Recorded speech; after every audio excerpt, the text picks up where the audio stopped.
ರಾಜ್ಯದಲ್ಲಿ ಈಗ ಆಲ್ರೆಡಿ ಹಿಂದುಳಿದ ಆಯೋಗದಿಂದ ಸಮೀಕ್ಷೆ ಆಗ್ತಾ ಇರೋದು ನಿಮಗೆಲ್ಲ ಗೊತ್ತೇ ಇದೆ. ಅದು ಶೈಕ್ಷಣಿಕ, ಸಾಮಾಜಿಕ, ಆರ್ಥಿಕವಾಗಿ ಆಗ್ತಾ ಇರುವಂತ ಸಮೀಕ್ಷೆ ಈಗ ಕಾಂಗ್ರೆಸ್ ಸರ್ಕಾರದಿಂದಲೇ ಮತ್ತೊಂದು ಆಂತರಿಕ ಸಮೀಕ್ಷೆ ಕೂಡ ಆಗ್ತಾ ಇದೆಯಂತೆ ಖಾಸಗಿ ಏಜೆನ್ಸಿಯಿಂದ.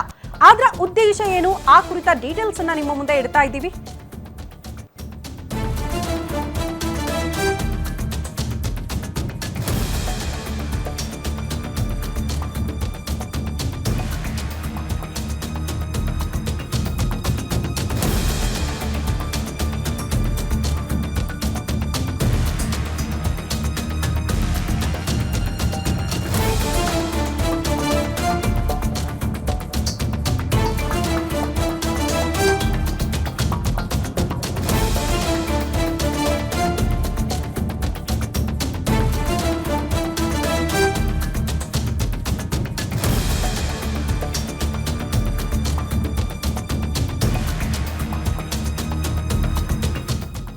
ನವೆಂಬರ್ ಕ್ರಾಂತಿ ಬೆನ್ನಲ್ಲೇ ಸರ್ಕಾರದಿಂದ ಮತ್ತೊಂದು ಸಮೀಕ್ಷೆ ಆಗ್ತಾ ಇದೆ.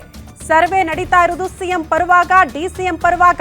ತೀವ್ರ ಕುತೂಹಲ ಮೂಡಿಸ್ತಾ ಇದೆ ರಾಜ್ಯದಲ್ಲಿನ ಈ ಆಂತರಿಕ ಸಮೀಕ್ಷೆ.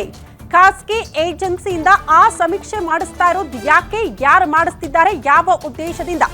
ಸರ್ಕಾರದಿಂದ ಆಲ್ರೆಡಿ ಒಂದು ಸಮೀಕ್ಷೆ ಪ್ರಾರಂಭ ಆಗಿದೆ ಇಡೀ ರಾಜ್ಯದಲ್ಲಿ. ಅದು ಎಲ್ಲರಿಗೂ ಗೊತ್ತಿರುವಂತಹ ವಿಚಾರ. ಕಾರಣ ಸಾಮಾಜಿಕ, ಶೈಕ್ಷಣಿಕ, ಆರ್ಥಿಕವಾಗಿ ನಡೀತಾ ಇರುವಂತಹ ಸಮೀಕ್ಷೆ. ಆದ್ರೆ ಈಗ ಮತ್ತೊಂದು ಆಂತರಿಕ ಸಮೀಕ್ಷೆ ಯಾವ ಉದ್ದೇಶಕ್ಕೆ? ಆ ಖಾಸಗಿ ಏಜೆನ್ಸಿಯನ್ನ ಮುಂದೆ ಇಟ್ಟು ಸಮೀಕ್ಷೆ ಮಾಡ್ತಾ ಇರುವ ಉದ್ದೇಶ ಏನು? ಯಾರ ಪರವಾಗಿ ಈ ಸಮೀಕ್ಷೆಗಳಾಗ್ತಾ ಇದೆ? ಸಮೀಕ್ಷೆಯ ಅಂತಿಮ ವರದಿ ಏನಾಗಿರುತ್ತೆ? ಯಾರ ಪರವಾಗಿ, ಯಾವ ಕಾರಣಕ್ಕೆ? ಹಾಗಾದ್ರೆ ನವೆಂಬರ್ನಲ್ಲಿ ಕ್ರಾಂತಿ ಅಂತೆಲ್ಲ ಕಾಂಗ್ರೆಸ್ ಪಾಳ್ಯದಲ್ಲಿ ಚರ್ಚೆ ಆಗ್ತಾ ಇದೆಯಲ್ಲ, ಆ ಮಾತು ನಿಜಕ್ಕೂ ನಿಜವಾಗ್ಬಿಡುತ್ತಾ ಕಾಂಗ್ರೆಸ್ ಪಾಳ್ಯದಲ್ಲಿ? ಆ ಕಾರಣಕ್ಕೆ ಈ ಸಮೀಕ್ಷೆಗಳಾಗ್ತಾ ಇದೆಯಾ ಅನ್ನೋದು ಸದ್ಯ ಇರುವಂತಹ ಪ್ರಶ್ನೆ.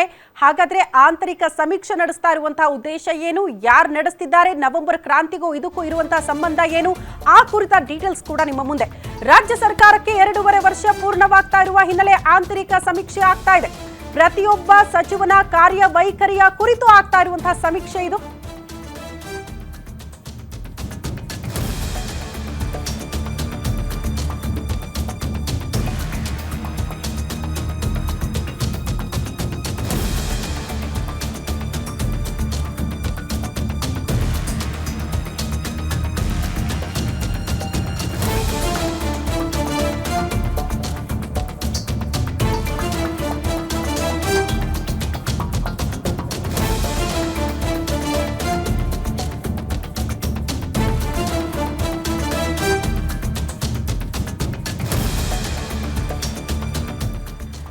ರಾಜ್ಯ ಸರ್ಕಾರಕ್ಕೆ 2.5 ವರ್ಷ ಪೂರ್ಣ ಆಗ್ತಾ ಇರುವ ಹಿನ್ನೆಲೆ ಪ್ರತಿಯೊಬ್ಬ ಸಚಿವರ ಕಾರ್ಯವೈಖರಿ ಕುರಿತು ಸರ್ವೆ ಆಗ್ತಾ ಇದೆ ಅನ್ನೋದರ ಡೀಟೇಲ್ಸ್. ಸಚಿವರ ಕಾರ್ಯವೈಖರಿ ಬಗ್ಗೆ ಸದ್ದಿಲ್ಲದೆ ಆಂತರಿಕ ಮಾಹಿತಿಯನ್ನು ಕಲೆ ಹಾಕಲಾಗ್ತಾ ಇದೆ.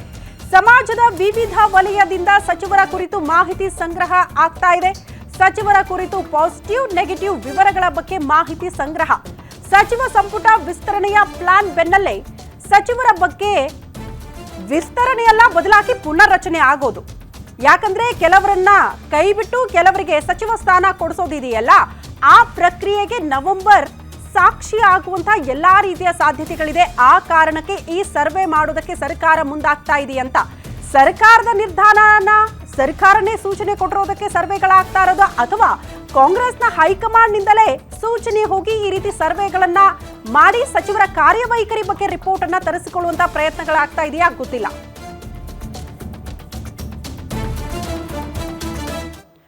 ಈ ಬಗ್ಗೆ ಮತ್ತಷ್ಟು ಡೀಟೇಲ್ಸ್ ಅನ್ನ ಪಡ್ಕೊಳ್ಳೋಣ. ಹಿರಿಯ ಪ್ರತಿನಿಧಿ ವೀರೇಶ್ ದಾನಿ ನೇರ ಸಂಪರ್ಕದಲ್ಲಿ ಜಾಯಿನ್ ಆಗ್ತಿದ್ದಾರೆ ನ್ಯೂಸ್ ರೂಮ್ ಇಂದ. ವೀರೇಶ್, ಈಗ ಪ್ರಶ್ನೆ ಇರೋದು ಪ್ರಮುಖವಾಗಿ ಸರ್ಕಾರನೇ ಹೇಳಿ ಮಾಡಿಸ್ತಾ ಇರುವಂತಹ ಸರ್ವೆನಾ ಅಥವಾ ಕಾಂಗ್ರೆಸ್ ಹೈಕಮಾಂಡ್ ಸೂಚನೆಯ ಮೇರೆಗೆ ಆಗ್ತಾ ಇರುವಂತಹ ಸರ್ವೆನಾ ಅಂತ? ಯಾರ ಪರವಾಗಿ ಸರ್ವೆಯ ಅಂತಿಮ ವರದಿ ಏನಾಗಿರುತ್ತೆ, ಯಾರ ಕೈ ಮೇಲಾಗುತ್ತೆ, ನವೆಂಬರ್ಗೆ ನಿಜಕ್ಕೂ ಅಂಥದ್ದೊಂದು ಕ್ರಾಂತಿ ನಡೆದು ಹೋಗುತ್ತಾ ಅನ್ನೋದು ಪ್ರಶ್ನೆ. ಖಂಡಿತವಾಗಿಯೂ ಶ್ರುತಿ, ರಾಜ್ಯ ರಾಜಕಾರಣದಲ್ಲಿ ನವೆಂಬರ್ ಕ್ರಾಂತಿ ಆಗುತ್ತೆ ಅನ್ನೋ ಒಂದು ಮಾತುಗಳು ಬಹಳಷ್ಟು ದಿನಗಳಿಂದ ಕೇಳಿ ಬರ್ತಾ ಇರುವಂಥದ್ದು.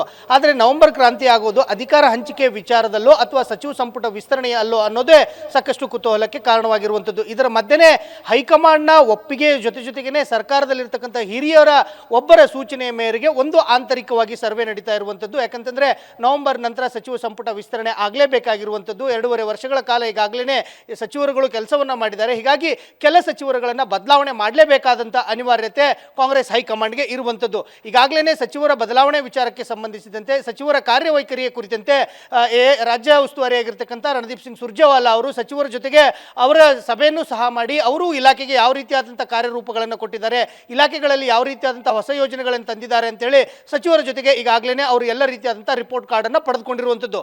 ಇನ್ನೊಂದು ರಾಜ್ಯ ಉಸ್ತುವಾರಿ ರಣದೀಪ್ ಸಿಂಗ್ ಸುರ್ಜೇವಾಲಾ ಅವರು ಒಂದು ಕಡೆ ರಿಪೋರ್ಟನ್ನು ಪಡೆದುಕೊಂಡ ಬೆನ್ನಲ್ಲೇ ಇದೀಗ ಇನ್ನೊಂದು ಕಡೆ ಆಂತರಿಕವಾಗಿ ಸರ್ವೆ ನಡೀತಾ ಇರುವಂಥದ್ದು.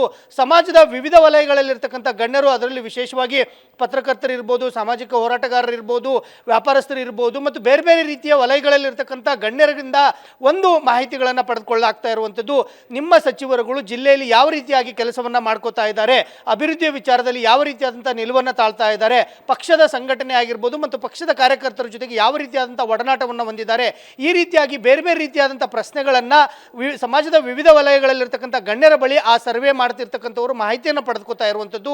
ಸಾಕಷ್ಟು ಕೂಲಂಕುಷವಾಗಿ ಮತ್ತು ವಿಸ್ತೃತವಾದಂಥ ವರದಿಯನ್ನು ಸಮಾಜದ ವಿವಿಧ ವಲಯಗಳಲ್ಲಿರ್ತಕ್ಕಂಥ ಗಣ್ಯರಿಂದ ಮಾಹಿತಿಯನ್ನು ಪಡೆದುಕೊತಾ ಇದ್ದಾರೆ. ಕೊನೆಯಲ್ಲಿ ಒಂದು ಪ್ರಶ್ನೆಯನ್ನು ಹಾಕ್ತಾ ಇರುವಂಥದ್ದು ಸಾಕಷ್ಟು ಕುತೂಹಲಕ್ಕೆ ಕಾರಣವಾಗ್ತಾ ಇರುವಂಥದ್ದು.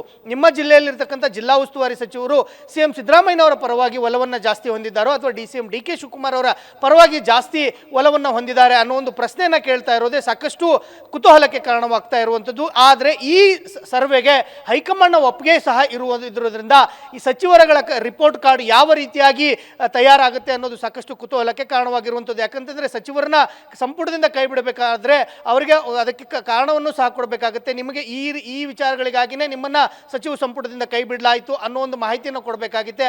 ಆ ಹಿನ್ನೆಲೆಯಲ್ಲಿ ಹೈಕಮಾಂಡ್ನ ಒಪ್ಪಿಗೆ ಮೇರೆಗೆ ಇದೊಂದು ಆಂತರಿಕವಾಗಿ ಸರ್ವೆ ನಡೀತಾ ಇರುವಂಥದ್ದು ಸಾಕಷ್ಟು ಮಹತ್ವವನ್ನು ಪಡೆದುಕೊಂಡಿರುವಂಥದ್ದು. ಶ್ರುತಿ.